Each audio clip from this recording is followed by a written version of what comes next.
चलिए कुछ निमोनिक्स याद कर लेते हैं। जैसे कि कोई अगर पेडियाट्रिक पेशेंट है, उसमें अगर कोई पूछे मोस्ट कॉमन नेफ्राइटिक आइटिक वाला कौन सा होगा, तो PSGN अभी एक्सप्लेन करूँगी थोड़ा देर में। और ओटिक वाला में कौन सा होगा, तो MCD। ये तो अभी बता दी थी, फिर से बता रही हूँ, ठीक है।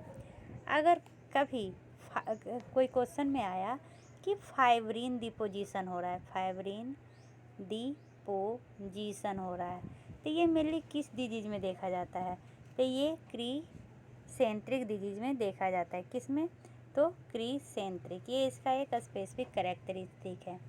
अगर MCD का स्पेसिफिक कैरेक्टरिस्टिक हो तो इसमें एल्बुमिन क्या होंगे, लीक करेंगे, ठीक है, क्या होंगे, एल्बुमिन लीक करेंगे। और दूसरा स्टेरॉयड से ट्रीटमेंट वाले को होता है, ठीक है। उसके बाद एक डिजीज है जिसका नाम है ANCA, ANCA, ठीक है। इसमें क्या होता है, तो इसमें मेनली न्यूट्रोफिल एंजाइम से रिलेशन होता है, ठीक है। उसके बाद डायबिटीज या हाइपरटेंशन हो तो उसमें डायबिटीज या हाइपरटेंशन हो तो उसमें मेनली आपको हायालिन डिपोजिशन मिलेगा। क्या, हायालिन डिपोजिशन। क्रीसेंट में क्या था, फाइब्रिन।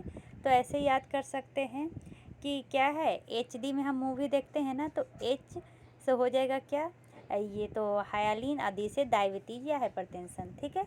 और फाइब्रिन ये सब के लिए कैसे याद कर सकते हैं, तो इस तरह से याद रख सकते हैं। फाइब्रिन वाला कैसे याद रख सकते हैं, तो फूल कौन है, ठीक है, कौन का C भी लिख सकते हैं, तो फूल कौन, ठीक है।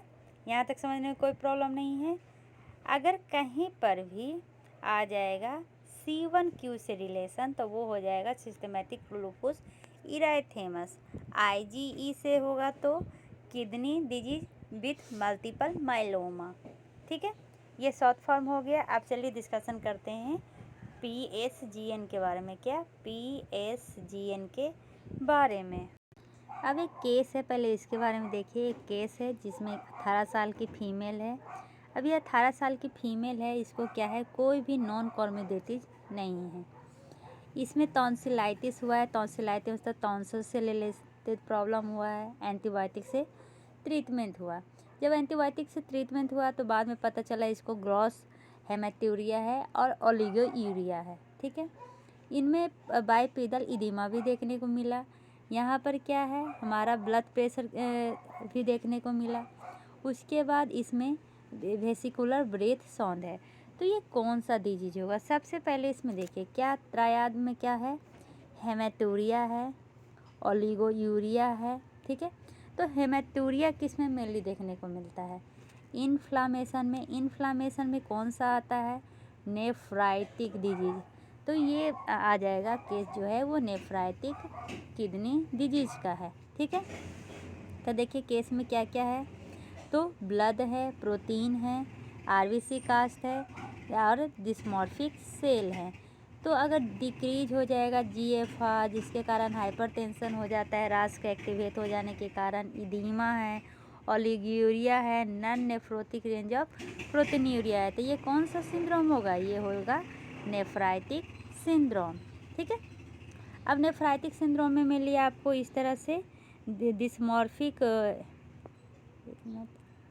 इस तरह से डिस्मॉर्फिक देखेंगे ब्लड वेसल, जिसको एकैंथोसाइट कहते हैं, ठीक है। इस तरह का डिस्मॉर्फिक RBC देखने को मिलेगा। RBC डिस्मॉर्फिक जब एक जगह इकट्ठा होगा तो RBC कास्ट दिखेंगे। ये यूरिन सेडिमेंटेशन में देखने को मिलेगा। तो एक्यूट नेफ्राइटिक सिंड्रोम में प्रोटीनूरिया होगा 3 से कम, hematuria, RBC cast, pyuria, hypertension, fluid retention और राइजिंग सीरम क्रेटिन देखने को मिलेगा। तो इसका कोड कैसे याद किए थे, एक आदमी आया है आइटिक है ना, इन्फ्लामेशन हो गया तो उसमें हाइपरटेंशन हो गया तो उसको सही करने के लिए लोग कोला पिलाने के लिए आ रहे थे। तो कोला से क्या हो जाएगा, कोला कलर का यूरिन होता है। हाइपरटेंशन कलर कैसे होगा, जब हेमेट्यूरिया होगा, ठीक है। तो इस तरह से हमने किया था। तो जब एक्यूट नेफ्राइटिक सिंड्रोम की बात करें तो इतना डिजीज आता है। कौन कौन सा? Post streptococcus glomerulonephritis, subacute bacterial endocarditis, उसका lupus nephritis, antiglomerular basement membrane disease, IgA nephropathy, ANCA small vessel vasculitis, इसमें ये तीनों आते हैं। फिर हेनॉक स्क्रोलेन पुरपुरा, क्रायोग्लोबिनेरिया, ये मेम्ब्रेनोप्रोफरेटिव ग्लोमेरुलोनेफ्राइटिस, मिसेंगियो प्रोफरेटिव ग्लोमेरुलोनेफ्राइटिस। तो इसमें आपको ज़्यादा क्या देखने को मिलेगा? ये जो डिजीज है ना, इसमें वेस्कुलर से रिलेशन है, मतलब कि यहाँ से अनका स्मॉल वेस्कुलरिटिस से लेके कहाँ तक, आपका ये क्रायोग्लोबिनेरिया तक, सॉरी हेनॉक तक क्या होंगे? मेनली वेस्कुलर इंजरी मिलेगा तो मिलेगा, मतलब कि अनका के अंदर ये तीनों आता है और ये हेनॉक, इतने में वेस्कुलरिटीज इंजरी के कारण मेनली हमारा नेफ्राइटिस होता है। ठीक है, उसके बाद मैक्सिमम में देखिए क्या हो रहा है, तो आपका हेमेटूरिया, तो जितना ज़्यादा प्लस उतना ज़्यादा वो निकल रहा है, जितना कम प्लस उतना कम वो निकल रहा है। इसमें देखिए क्या है, +1 है, मतलब इसमें कि प्रोटीन बहुत ही कम मात्रा में यूरिन निकल रहे हैं। निगेटिव है, मतलब कि निकले वेस्कुलर इंजरी का कोई लेना देना ही नहीं है, तो इस तरह का केस होता है। ठीक है, तो सबसे पहले हम पढ़ रहे हैं पोस्ट स्ट्रेप्टोकोकल ग्लोमेरुलोनेफ्राइटिस। इसमें है ना कि मान लीजिए केस बताते हैं, एक चाइल्ड है, चाइल्ड याद रखिएगा, एक चाइल्ड है जिसको क्या हुआ है, वो आया है, उसकी माँ बोल रही है कि इसको बहुत दिन से फीवर था, इसका यूरिन भी डार्क हो गया है और उसका साथ क्या हो, उसको हाइपरटेंशन भी है, आई के पास स्वेलिंग है, तो फेशियल स्वेलिंग भी कह सकते हैं, या पेरिऑर्बिटल स्वेलिंग है। उसके बाद क्या हो रहा है, तो इसको कुछ दिन पहले सोर थ्रोट हुआ था। ठीक है, उसके बाद ये यूरिन में हेमेटूरिया देखने को मिल रहा है। तो कौन सा डिजीज आप इसको समझेगा, ये हो जाएगा आपका पोस्ट स्ट्रेप्टोकोकल ग्लोमेरुलोनेफ्राइटिस, क्योंकि चाइल्ड में मेनली 2 डिजीज आपको देखने को मिलता है। ठीक है, एक होता है आइटिक वाला और एक होता है ओटिक वाला। तो जो आइटिक वाला होता है ना, वो होता है PSGN, पोस्ट स्ट्रेप्टोकोकल ग्लोमेरुलोनेफ्राइटिस, ये मेनली पेडियाट्रिक एज में देखने को मिलता है। और जो ओटिक वाला होता है वो होगा मिनिमल चेंज डिजीज। ठीक है, मिनिमल चेंज डिजीज। तो हम अभी डिस्कस कर रहे हैं पोस्ट स्ट्रेप्टोकोकल ग्लोमेरुलोनेफ्राइटिस। ठीक है, तो इसमें अगर आपको ऐसे डिफ्रेंशिएट करने के लिए कहे तो आप पूछिएगा ये जो हेमेटूरिया हो रहा है ये पेनलेस है या पेनफुल है। अगर पेनलेस हेमेटूरिया है, पेनलेस हेमेटूरिया है, तो पहले आपको 2 चीज़ को रूल आउट करना पड़ेगा। एक होता है रीनल सेल कार्सिनोमा को रूल आउट करना पड़ेगा, दूसरा ब्लैडर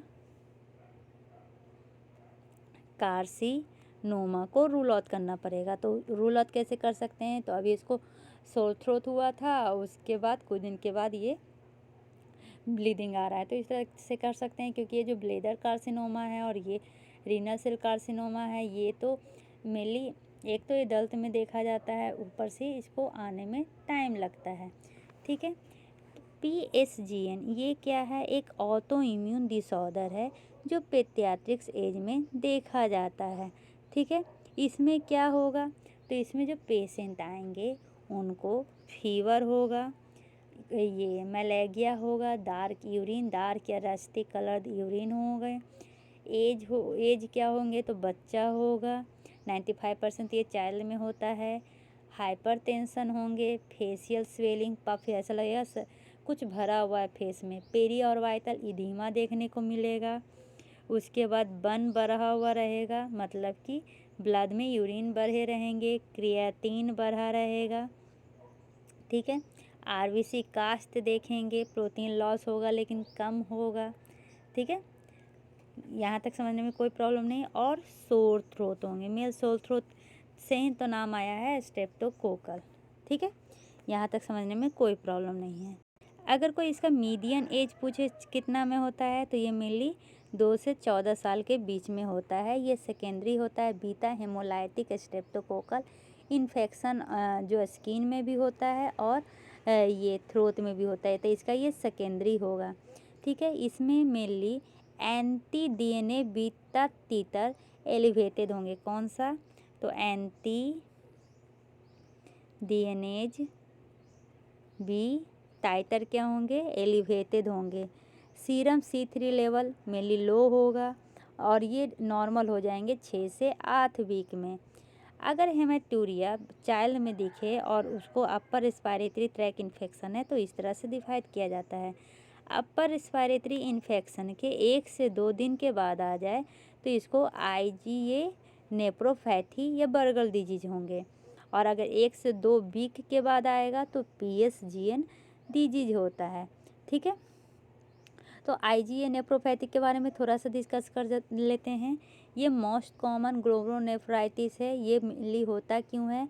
तो IgA1 के डिपोजिशन के कारण होता है। इसका सेकेंडरी कॉज लीवर है।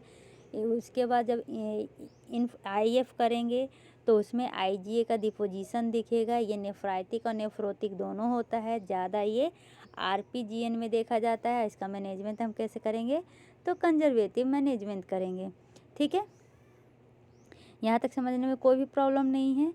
अब ये जो है ना हमारा ये पोस्ट स्ट्रेप्टोकोकल ग्लोमेरुलोनेफ्राइटिस, इसको हम दूसरे नाम में एक्यूट प्रोलिफरेटिव ग्लोमेरुलोनेफ्राइटिस भी कहते हैं। तो कंफ्यूज नहीं कीजिएगा, कहीं पे PSGN लिखा रहेगा, कहीं पे APGN लिखा रहेगा। ठीक है, तो ये मेनली 1 से 4 वीक के बाद होता है। अगर आपको स्किन या ये फेरिंजियल इन्फेक्शन हुआ है तो। ठीक है, उसके बाद ये group A beta haemolytic streptococcus के कारण होता है। और उसका कौन सा स्ट्रेन? तो 12, 4 और 1 स्ट्रेन यूजुअली चिल्ड्रन में होते हैं। इसमें इसमें एक्टिवेशन होता है कॉम्प्लीमेंट सिस्टम का, जिसके कारण कॉम्प्लीमेंट प्रोटीन मेनली इसमें लो हो जाते हैं। एंटीजन रिस्पॉन्सिबल होता है डेवलपमेंट के लिए। तो इसमें कौन सा एंटीजन के कारण होता है? तो इंडोस्ट्रेप्टोप्सिन के कारण मेनली देखने को मिलता है। नेफ्राइटिस स्ट्रेन एसोसिएटेड प्रोटीन या NSAP के कारण। ठीक है, अगर इसका क्लिनिकल फीचर की बात करो तो बच्चे मलेरिया, फीवर, नौसिया, ओलिगोयूरिया, हेमेटोयूरिया के कारण आएंगे। ठीक है, उनका जो यूरिन होगा वो स्मोकी या कोक का कलर का होगा। पेरी और वाइटल इदीमा देखेंगे। माइल्ड या मॉडरेट हाइपरटेंशन होगा, क्योंकि चाइल्ड में हाइपरटेंशन के चांसेस कम आते हैं। माइक्रोस्कोपिक फाइंडिंग में क्या देखने को मिलेगा? तो हाइपरसेलुलरिटी देखने को मिलेगा। तो माइक्रोस्कोपिक फाइंडिंग में अलग अलग फाइंडिंग होता है, चलिए देखते हैं।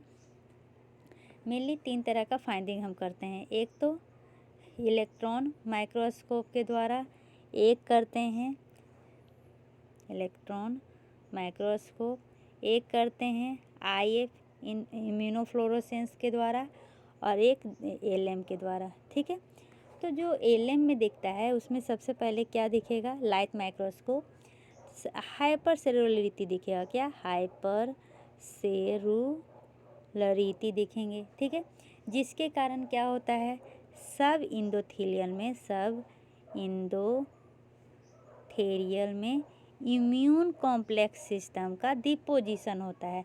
तो इम्यून कॉम्प्लेक्स का डिपोजिशन कहाँ पे होता है? तो सब एपिथेलियम में। ठीक है, जिसके कारण एंटीबॉडी डिपोजिट होते हैं। तो ये सब देखा जाता है मेनली इलेक्ट्रॉन माइक्रोस्कोप में। ठीक है, यहाँ तक समझने में कोई भी प्रॉब्लम नहीं है। ये है IF इधर साइड कर देते हैं। ठीक है, यहाँ तक समझ गए। और क्या होता है लाइट माइक्रोस्कोप में? तो हम ये इनलार्ज ग्लोमेरुलस देखते हैं। तो ये दिखता कैसे है? तो lumpy bumpy BUMPY lumpy bumpy appearance होता है लाइट माइक्रोस्कोप पे। तो लाइट माइक्रोस्कोप में 2 चीज़ देखे। एक तो हाइपर सेलुलरिटी हो रहा है न्यूट्रोफिल के इनफिल्ट्रेशन के कारण, और दूसरा ग्लोमेरुलस इनलार्ज हो रहा है जिसके कारण लम्पी बम्पी अपीयरेंस हुआ। अब इलेक्ट्रॉन माइक्रोस्कोप में हम या तो इम्यून कॉम्प्लेक्स हम्प का सब एपिथेलियम में डिपोजिशन देखेंगे, ठीक है, किसमें सब एपिथेलियम, ठीक है, और इसमें एंटीबॉडी का डिपोजिशन होगा। इम्यूनोफ्लोरोसेंस में क्या होंगे, ग्रैनुअल डिपोजिशन होता है IgG का, IgM का और C3 का। मेनली C3 इसमें आपको लो दिखेगा। एंटी स्ट्रेप्टोलाइसिन दिखेंगे और DNase दिखेंगे, ठीक है। यहाँ तक समझने में कोई भी प्रॉब्लम नहीं है। अब इसका माइक्रोस्कोपिक फाइंडिंग के बाद एक और चीज़ याद रखिएगा, इसमें एक बेसमेंट मेम्ब्रेन में एक स्ट्रक्चर दिखता है जिसको हम कहते हैं स्टारी स्काई अपीयरेंस, ठीक है। तो अगर इसका माइक्रोस्कोपिक फाइंडिंग की बात करें तो हाइपर सेरुलरिटी दिखेगा। क्यों? क्योंकि ल्यूकोसाइट का इनफिल्ट्रेशन हो रहा है, इंडोथेलियम में प्रोफोरेशन हो रहा है और मेसेंजियल सेल में प्रोलिफरेशन हो रहा है। इम्यूनोफ्लोरोसेंस में हम मेनली IgG, IgM और C3 का डिपोजिशन देखेंगे, ठीक है। और उसके बाद हम बेसमेंट मेम्ब्रेन में स्टारी स्काई अपीयरेंस देखेंगे। इन्वेस्टिगेशन कैसे करेंगे, तो ये मेनली एलिवेट लेवल होते हैं इसमें एंटीट्रिप्सोलाइसिन O, जिसको हम ASO शॉर्ट फॉर्म में भी कहते हैं, और DNase एंटीबॉडीज़ का, जो इंडिकेट करता है स्ट्रेप्टोकोकल इन्फेक्शन को। इसमें जो C3 होते हैं ना, उसका लेवल कम देखने को मिलता है क्योंकि C3 तो डिपोजिट हो जाता है। मैनेजमेंट में हम क्या करेंगे, तो हम मैनेजमेंट में मेनली डायरेटिक देंगे, डायरेटिक से रिलीफ होता है। कंजर्वेटिव मैनेजमेंट किया जाता है, फ्लूइड का रिटेंशन किया जाता है, ठीक है। यहाँ तक समझने में कोई भी प्रॉब्लम नहीं है। तो अगर फिर से बात करें पोस्ट स्ट्रेप्टोकोकल ग्लोमेरुलोनेफ्राइटिस का, तो ये पेडियाट्रिक एज में देखा जाता है। किसी को अगर स्किन इन्फेक्शन या सोल थ्रोट हुआ है तो होगा। इसमें मेनली डिफ्यूज ग्लोमुलर इन्वॉल्वमेंट होता है क्योंकि WBC का इन्फिल्ट्रेशन होता है। क्लिनिकल फीचर्स बता दिए। डायग्नोसिस में हम यूरिन एग्जामिनेशन करते हैं जिसमें यूरिन का कलर अल्टर आता है। उसके बाद ब्लड टेस्ट में हम DNase एंटीबॉडी देखेंगे, एंटी स्ट्रेप्टोलाइसिन एंटीबॉडी देखेंगे और C3 कम रहेगा। रीनल बायोप्सी इसका क्या कन्फर्मेटरी टेस्ट है, तो याद रखिएगा कन्फर्मेटरी टेस्ट कौन सा है इसमें, renal biopsy. Immune complex mainly कहाँ पे डिपोजिट होता है, तो सब इंडोथेलियम, इंट्रामेम्ब्रेनस और सब एपिथेलियम हम्प्स में। तो याद रखिएगा सब एपिथेलियम मोस्ट कॉमन है। स्टेरी स्काई अपीयरेंस होंगे, ठीक है। ये इसमें जो होता है ना फ्लिया बीटेन किडनी दिखेगा। कैसे, ये स्पेसिफिक नहीं है लेकिन याद रखिएगा फ्लिया बीटेन किडनी दिखेगा। तो ये किस में दिखता है, तो PSGN में, वैस्कुलाइटिस में, IE में, मैलिग्नेंट हाइपरटेंशन में और ल्यूकेमिया में, ठीक है। ट्रीटमेंट में तो मोस्टली कंजर्वेटिव ट्रीटमेंट करते हैं और सिम्टोमेटिक में फिर हम सिस्टम के अनुसार ट्रीटमेंट करते हैं, ठीक है। मेनली अगर देखिए, अगर ये तो हो गया फोकल का, अगर डिफ्यूज रहा तो डिफ्यूज रहेगा, तो अगर इन्फेक्शन के बाद हुआ तो PSGN, और अगर नॉन इन्फेक्शियस रहा तो SLE देखने को मिलेगा। क्या, SLE, ठीक है। यहाँ तक समझने में कोई भी प्रॉब्लम नहीं है।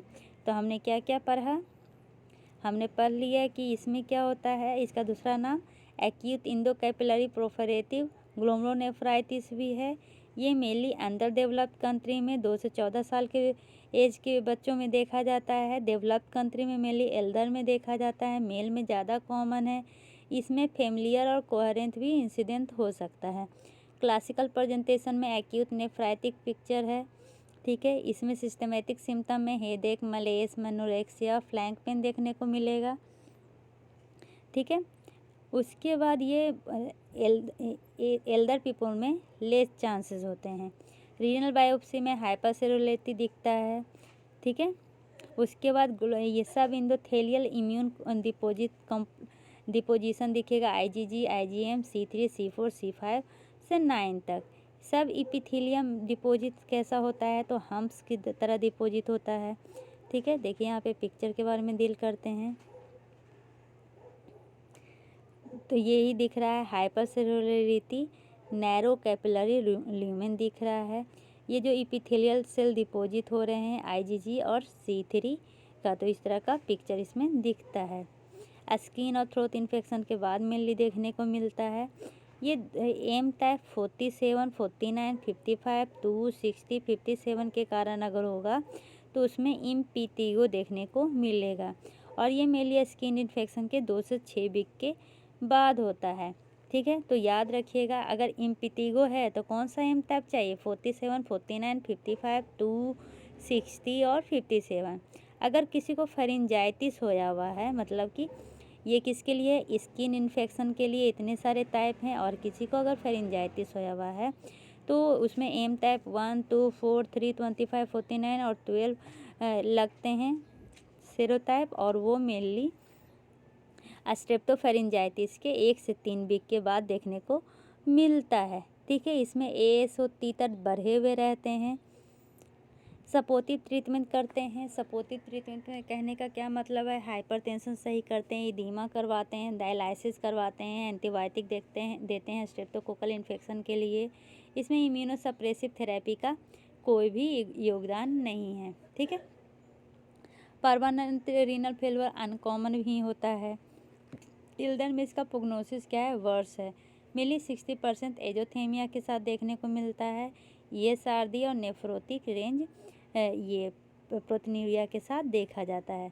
ठीक है।